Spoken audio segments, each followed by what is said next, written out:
It's Brandon Kelly, Speedy 47591.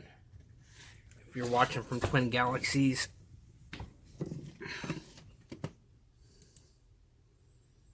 And Speedy 4759123 if you're watching from Highscore. We're gonna be playing some Genie on the GameCube because I'm only about 60,000 for moving up one spot, and that would be kind of cool because I've got a couple more records on the on this Gottlieb pinball disc that have yet to make it through adjudication. But once they do, I should be in the top 10 on GameCube and considering I spent my first year with Twin Galaxies pretty much playing Candy Crush, I don't think, if they were being honest about it, seeing me in the top 10 on any console, period, is something that anybody would have really expected. So, why not see how far up that top 10 I can go? And also, if I beat that 495 on Genie, I've not yet submitted a score for that on Highscore at all.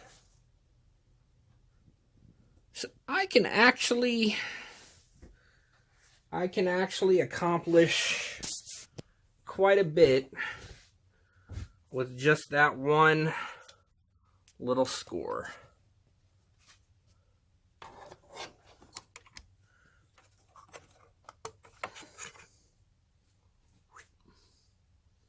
There's the disc.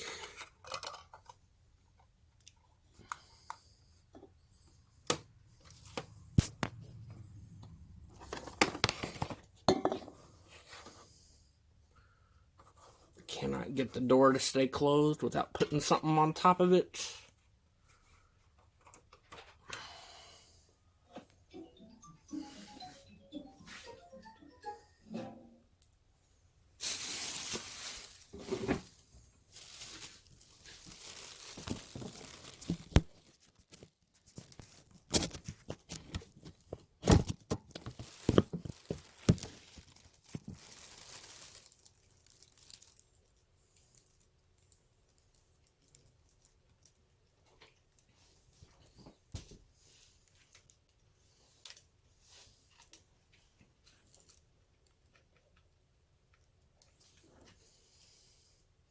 Game disc cannot be read. Motherfucker.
Shot, Black Hole, Ace High, Genie.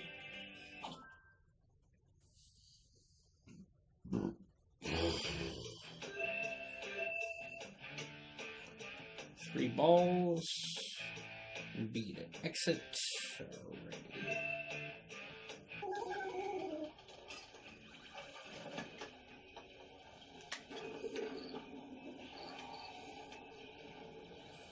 At least I think it's 3 balls for the Twin Galaxies version. I will have to check.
Phooey.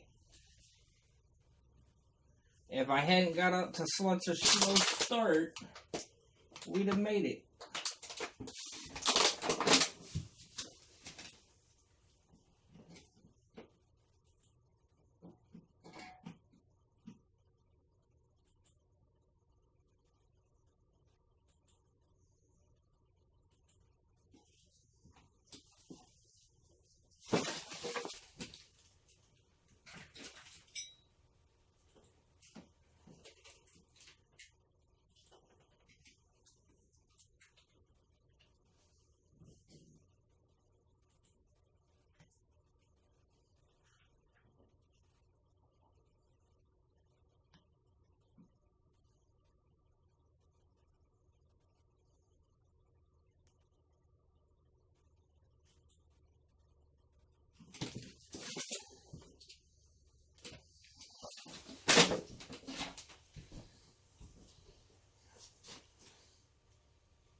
Play the game.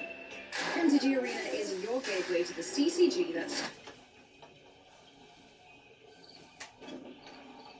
Behold, our ancestors created 6 strings into a different type of music. When I have all 6 strings, I'm gonna turn all the trolls into rock songs.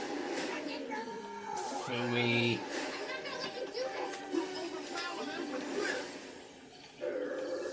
We're gonna have to go where no pop troll has ever gone. Who wants to play? Without smiling. Trolls World Tour, pt1. The world premieres in your home April 10th.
What the hell, motherfucker?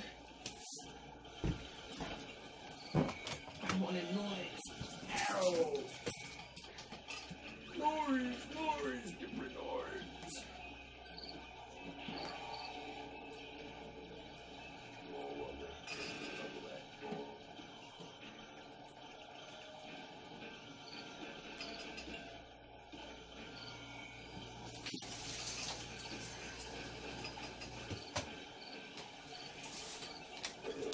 Jimmy John's takes sandwich delivery seriously. Let's go, come Very seriously. To the left. Yes, nice work. To the right. To get a freaky fresh sandwich delivered to your door, order at jimmyjohns.com. Where do all the babies want to play? At Baby Surprise! You got all house so much to do. Spin the mobile, diaper change, playtime too. Splash in the tub, wash your hair, and then magic color. Change again and again. Feed her! Her diaper changes color! Baby Bottle House is super cute. Baby Bottle House, take it with you too. So many surprises! Baby Born Surprise Baby Bottle House comes with 20 surprises and exclusive dolls. Other dolls sold separately. Fiddlesticks.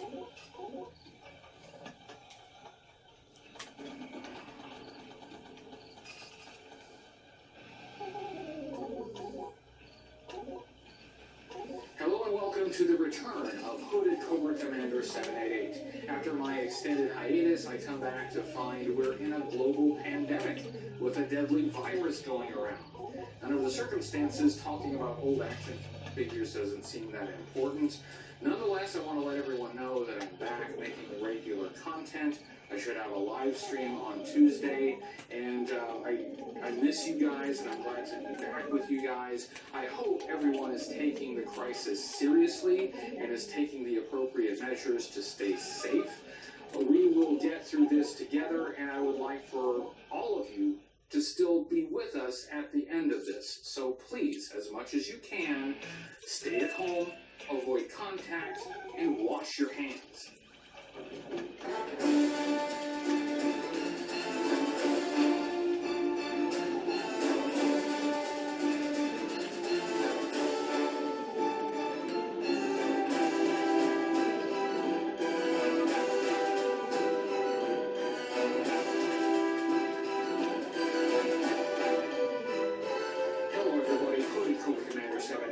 This is the show where we review every vintage G.I. Joe toy from 1982 to 1994. Not what we would like, but not disastrous. First, Damon Donegan. He likes Copperhead, and he signed one of his messages, Papa Bear. So I'm going to call him Copper Bear. Then we have Terrence Johnson. Terrence Johnson. TJ and the Bear. Thank you, Copper Bear and TJ and the Bear, for your support. I've been fascinated by the Marine Corps since I was a child. It was the 1983 G.I. Joe action figure Gung Ho that sparked that fascination. The Marines, like Gung Ho and Leatherneck and Sergeant Slaughter, seemed gritty and tough and ready to take on Cobra. In 1987, Hasbro gave us a different kind of Marine figure. This figure was not ready to fight Cobra, it was ready for a parade. How could I possibly play with this guy? Even though it didn't integrate into my playtime very well, I still loved it. I knew what it represented. It was a unique and special tribute to the Corps. Now that I know more about the figure, it's even more special to me. HCC 788 presents Gung Ho in Marine Dress Blues.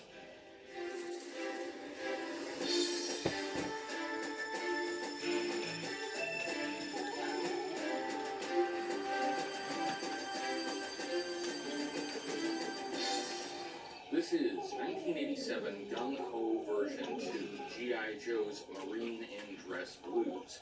This figure was first introduced in 1987 and was also available in 1988. It was discontinued for 1989.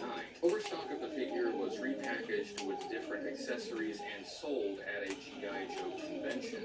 I'm not sure which convention, I wasn't able to confirm that, and I can't find a sealed example. There were 5 versions of Gung Ho in the vintage era, 4 pictured here because I do not have the 1993 Battle Corps version. Version 1 was released in 1983, version 2 was in 1987, version 3 was in 1992. There were 2 versions of Gung Ho in 1983, the Battle Corps version and the Mega Marines version. There were many post-vintage versions of Gung Ho, but none in his dress blues. To my eye, only the first 2 versions looked like Gung Ho. The later versions look more like Major Dad. Version 1 had a prominent U.S. Marines Eagle, Globe, and Anchor tattoo on his chest. The chest is covered on version 2 and version 5. The 1992 version 3 made the tattoo smaller, and the 1993 version 4 moved the tattoo to his arm. That's not how tattoos work. Gung-Ho version 2 is a special figure. It's not intended as an action figure in that he's not meant for action. He is not mission ready.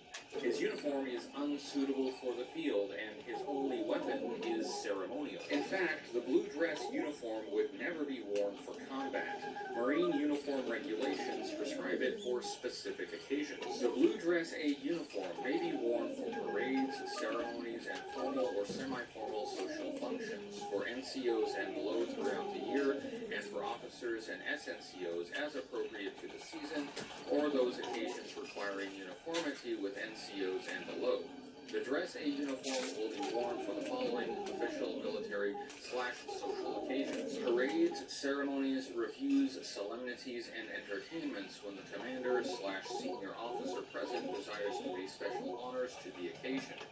Official visits of or to United States civil officials, officers of the United States Armed Forces, and officials/officers of foreign governments, according to Chapter 12 U.S. Navy Regulations. Receptions given by or in honor of officials/officers listed in Chapter 12 U.S. Navy Regulations. Despite Gung-Ho not being combat ready in this form, he still appeared on vehicle box art. He was on the box art for the Mobile Command Center and the Defiant Shuttle Complex. Is there a Cobra equivalent? In 1985, the Crimson Guard wears a red ceremonial dress uniform, but they are often depicted as going into combat with those uniforms. 1991, Red Star was a member of the Soviet Naval Infantry, the equivalent of the U.S. Marines for the Soviet Union. Red Star was a member of the October Guard, not Cobra. By that time, the October Guard was a G.I. Joe ally. I asked Ron Rudat, former character designer for Hasbro, for some background on this figure. Ron said he wanted Marines in the line because his father was a Marine in World War II. He favored Marines over the other branches. He acknowledges the requirement to change the uniform to fit the figure. They couldn't do the long blouse as was on the real uniform, so they changed it to a night jacket. But this figure is special because it does have a connection to his family history. Let's take a look at Gung-Ho's accessory. He came with only one. He came with what the card contents call a non-tone dress saber. It is in gold plastic. The sword is sheathed, so it's not intended for fighting. It can be hooked on these knobs on the side of the action figure's waist, so he can hold it that way. This is a U.S. Marine Corps non-commissioned officer's sword. This is a reasonable recreation of the real sword, but not exact. In theory, you should be able to put this sword in the figure's hand, but both of the hands on my Gung-Ho action figure are way too tight, and I don't want to force the sword in his hand for fear of breaking the thumbs. The figure came with one other thing which you may or may not consider to be an accessory. He had rank and decoration stickers. It was a sticker sheet that would be applied by the purchaser, and it had the rank insignia and these ribbons that go on his chest. The placement of the stickers is apparent from the card art, so I guess that's how kids were supposed to figure out where to place these stickers. There is a problem with the rank insignia, but we will address that later. The card contents list one accessory the figure doesn't really come with. It lists dress hat as an accessory, but the hat is glued onto the figure's head. That makes me wonder, was the hat originally intended to be removable? Let's take a look at the articulation for Gung-Ho. He had the articulation that was standard for G.I. Joe figures by 1987, so he could turn his head from left to right and look up and down. Not very much, a little bit limited by his collar. He could swing his arm up at the shoulder and swivel at the shoulder all the way around. He had a hinge at the elbow that allowed him to bend his arm at the elbow about 90 degrees. He had a swivel at the bicep that allowed him to swivel his arm all the way around. This was an O-ring figure, meaning the figure was held together with a rubber O-ring that looped around the inside. That allowed him to move the torso a bit. He could move his legs apart about so far. He could bend his leg at the hip about 90 degrees and bend at the knee about 90 degrees. Let's take a look at the sculpt design and color on Gung-Ho, starting with his head. And his face sculpt is very similar to version 1. They really did not not change it very much at all. His face may be slightly wider, but otherwise it's the same face, the same mustache. One difference is version 1 figure was bald under his green cap. The version 2 figure does have some sculpted hair, even though this hat on version 2 is glued on. Some broken figures have the hat removed, and there is sculpted hair under the hat. If you want to know what Gung Ho looks like without the hat, here he is, and he does have detailed sculpted hair under that hat. So it is conceivable they originally planned the hat to be removable. The hat is primarily white with a black brim and a gold Marine Corps emblem on the front. This is a pretty good approximation of the real world hat. This is the U.S. Marines barracks cover. On his chest he has a dark blue jacket with red pipe trim. He has 6 buttons down the front, and those buttons were originally painted in gold paint, as was the button on the right pocket, and there were a couple of gold symbols on his collar. The gold paint on my example has mostly worn away. The chest has some seam detail, which is present on the real uniform. He has breast pockets. On the left side he has a gold parachutist badge. He has some silver medals. He also has that sticker with the multicolour ribbons, and I do think that's a really nice touch. I'm glad they didn't leave that out. Based on this configuration, I would say this is the B uniform. The A uniform has the full-size medals on the left side and the ribbons on the right side. The B uniform consolidates the medals and ribbons onto the left side. There's a difference between the jacket shown here and a real uniform. A Marine dress uniform jacket is longer, extending below the belt. This one cuts at the waist. According to Ron Rudat, they had to shorten the jacket because at the time they couldn't make it go over the waist, so they made it an Ike jacket. His arms feature dark blue long sleeves. He has red piping around his sleeve buttons. He's wearing white gloves. He has rank insignia on each arm. That's from the sticker sheet. The white gloves are correct, the buttons are mostly correct, and the insignia is definitely not correct. According to the final card, Gung Ho's grade is E7, Gunnery Sergeant.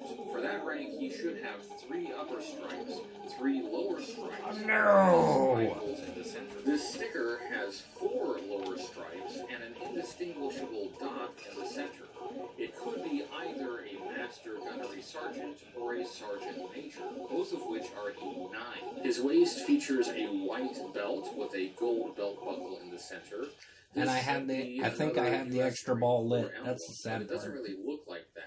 Based on the card art, I think this is supposed to be a Marine Corps emblem with a leaf cluster, but that doesn't really come through very well in the sculpting. On the left side it has those knobs. They're painted white. That's for attaching the sword. That's not how real swords work, but it's difficult to approximate that on an action figure. On the right side he has a red stripe. His legs feature blue trousers. This is a lighter shade of blue, more of a Kersey blue. He has red stripes down the outside seam of both legs, and he has black shoes. This is accurate to the Marine Corps dress blue uniform. There are some variations that have different colored trousers, but this is the most commonly recognized uniform. This is easily one of the most military accurate uniforms in the vintage G.I. Joe toy line, especially in 1987. Yet it isn't perfectly accurate. Some changes were made to accommodate the articulation points. The rank insignia is just wrong. Even so, it is a beautiful homage to the real uniform. Let's take a look at Gung Ho's file card. His file card has his faction as G.I. Joe. It has an excellent portrait of Gung Ho. His codename is Gung Ho, and for his specialty it just says Marine Dress Blues. His file name is Etienne R. Lafitte. His primary military specialty is Recondo Instructor. That's a little different from his version 1 file card, where his primary military specialty was Recondo. Recondo means he is a graduate of Recondo School at Fort Bragg. Fort Bragg is an army base. Gung Ho is a Marine, so maybe he was sent there under special G.I. Joe assignment. Secondary military specialty is Jungle Warfare Training Instructor. The Jungle Warfare Training Center is a U.S. Marine training base in Okinawa, Japan. His birthplace is Fer de Lens, Louisiana, and that is a fictional place. There is no real town named that. And his grade is E7 in parentheses sergeant. That would be a gunnery sergeant. He has the same grade as on his version 1 file card, so no promotions between 1983 and 1987. This paragraph says, Gung-ho was born and raised in a swamp, went to boot camp in a swamp, and spent most of his Marine Corps career sneaking around in other countries' swamps with a grenade launcher in his hands. He can low crawl through the nastiest black water, stinking mud, and bubbling slime for a week with half his body covered in leeches and the other half raw with bug bites, and still make an 0700 inspection formation with polished brass, spit-shiny shoes, razor creases, and a mean look in his eye. That's a Marine. This file card alludes to some of the same background as the version 1 file card. I'm glad it mentioned the inspection with the formal uniform, because he sure as heck isn't doing any of this other stuff in that uniform. Looking at how Gung-ho was used in G.I. Joe media, Gung-ho has been in G.I. Joe animation since the first animated miniseries in 1983. He got significant screen time in Part 4. In the series, he was treated as a tough guy, as he should be. He was a fairly popular character and appeared in a lot of episodes in the Sunbow era. He was briefly in the 1987 G.I. Joe movie wearing his version 1 uniform. He didn't make the transition to the Deke series. To my knowledge, he didn't make any appearances in his version 2 uniform. Gung-ho also had plenty of appearances in the comic book series published by Marvel Comics. He first appeared in issue number 11, along with a lot of other new 1983 characters. He was in a snowy environment, but still wore his vest with bare arms and chest. It can be awkward to introduce a new character in an environment where his uniform doesn't make sense, but Gung-ho is so tough, he would rather endure the cold than cover up his Marine Corps tat. Surprisingly, he did appear in his dress blue uniform, sort of. In issue number 22, he was a pallbearer at General Flagg's funeral. You can see him in the procession, but he is miscolored. His uniform is colored green like all the Army guys. Looking at this figure overall, I love this figure, but I can see why some collectors and even some kids back in 1987 just wouldn't be turned on by this figure. The only weapon he comes with is a ceremonial sword. He is in no way ready for action, and the whole point of playing with G.I. Joe was the action, right? This was an actionless figure. Back in 1987, I had watched enough movies and read enough books about the Marine Corps that I instantly recognized the uniform Gung-ho was wearing, and I had to have it. It's true, I didn't have a way to play with it, but I still had to have it. For fans who are less fascinated by the Marine Corps, you're probably not as interested in this figure, and I can't blame you for that. After all, we got hundreds of G.I. Joe characters from the Army, but we tended to not get them in their dress uniforms. As an adult collector, I'm still impressed with how well they pulled off this real-world uniform. But I'm just as intrigued about the inaccuracies as the accuracies. They did have to change the uniform a bit to fit the kind of figure it was, but there were some changes they made that they didn't have to make, like the rank insignia stickers. I can't think of any reason why they wouldn't just make the rank insignia match the rank of the figure as it's stated on the file card. Despite these nitpicks, when I look at the figure, I can see exactly what they were trying to do, and I still connect it with that rich history of the United States Marine Corps. And when I see it on a shelf, I still think it looks beautiful. That was my review of Gung-ho in Marine Dress Blues. I hope you enjoyed it. I'm back, baby, and thank you to Copper Bear and TJ and the Bear for their support. I should be back for another review next week, as long as the isolation doesn't drive me mad. I hope to see you then. Thank you for watching this video. If you enjoyed it, I'm making more like it. So please give this video a thumbs up on YouTube, subscribe to the YouTube channel, hit the notification bell so you don't miss any future videos, and share this video with your friends. That's what helps this channel grow. You can find me on social media, on Facebook and Twitter, and I have a website, hcc788.com. If you want to know if I've already reviewed a vintage G.I. Joe item, that's a good place to check. Special thanks to all my supporters on Patreon, including the names you see on the screen now. Support on Patreon helps keep this show going. So if you like the show and you'd like to support the show in that way, please consider checking out Patreon. You can get some special rewards, including early access to reviews, and you can find out how to decode the secret messages you see in these videos. Thank you for joining me on this adventure of collecting vintage G.I. Joe toys. I'll see you next time, and until then, remember, only G.I. Joe is G.I. Joe.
Right there. Alright.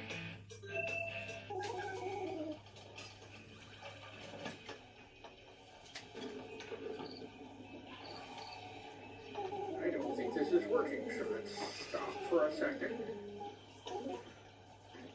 Alright, are we live? Are we live? Are we live now? Oh, we're live! Woo! Alright. We got a lot of people already in the live chat. Who ready for a hoedown?